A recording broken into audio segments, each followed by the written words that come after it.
Good morning, everybody. We're with Maxie here again, and this is going to be just a short little video.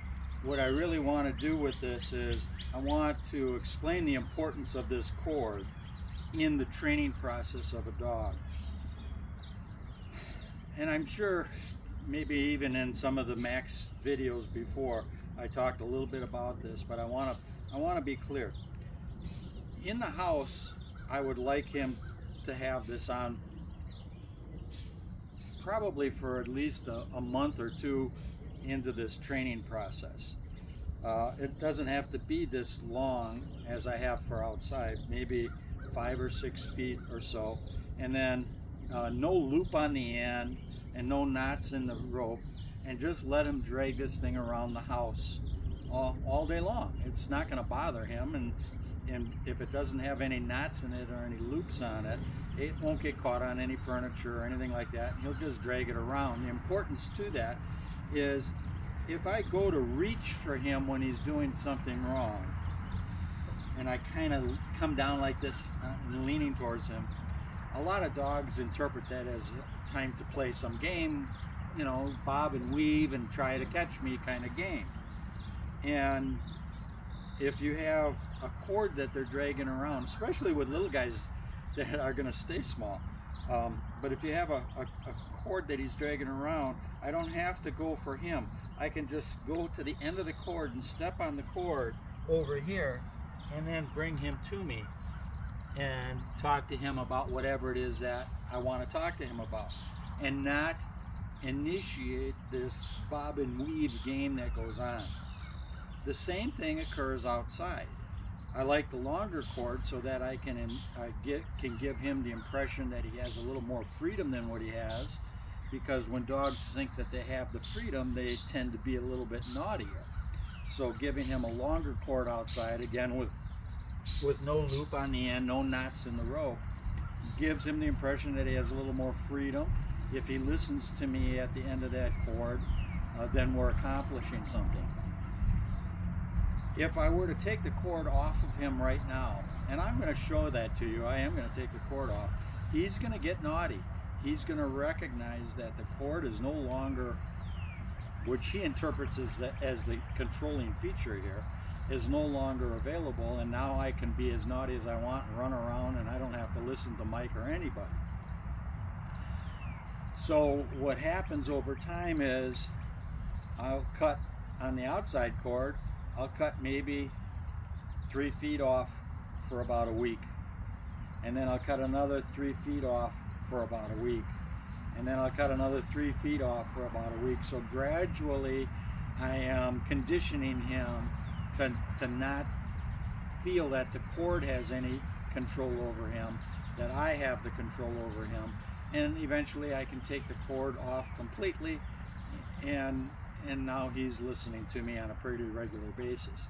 Now, don't misinterpret what I just said as to giving your dog complete freedom to run around without any kind of leash or cord on them. I'm not an advocate for that.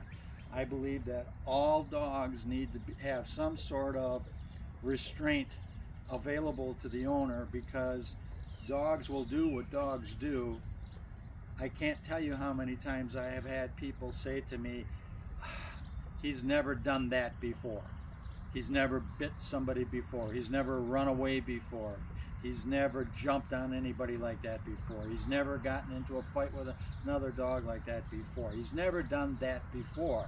And it's all because you trusted that now he was completely trained, and you no longer needed to have any control over him because he was going to listen to you. That's wrong. The environment can get him to do wrong things. In other words, he could be in a situation where another dog is loose and attacks him, you know, and causes him to get into some kind of a fight, and you have no way of getting him out of that fight without you getting in the middle of it and potentially getting bit as well.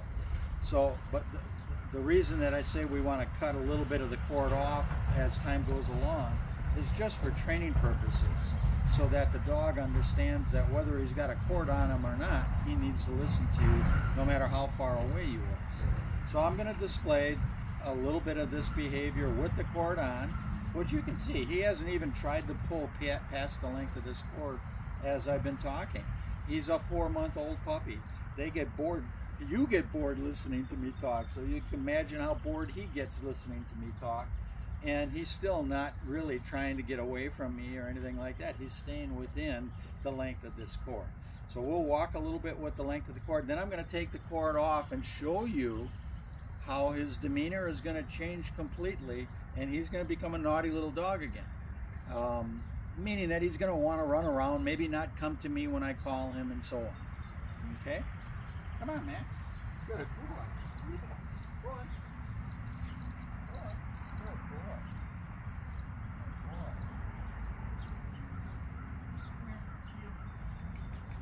Good boy. Good boy. Sit. Stay.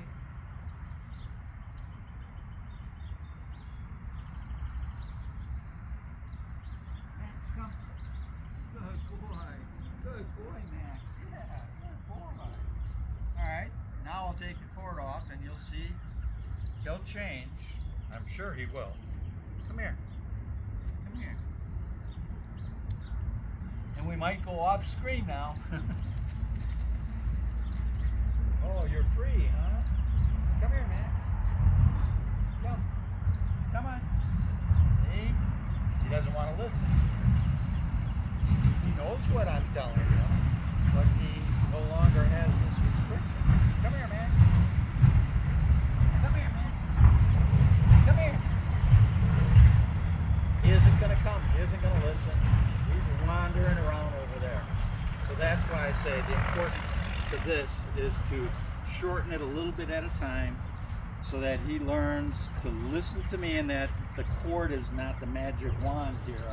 I'm the one that controls everything, including the magic wand. Come here. Come here. Oh, you little stinker. You little stinker. Come here.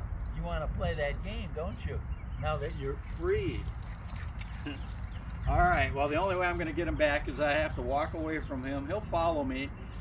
Once he recognizes I'm not going to play the game, he'll come to me. Have a good day. Bye.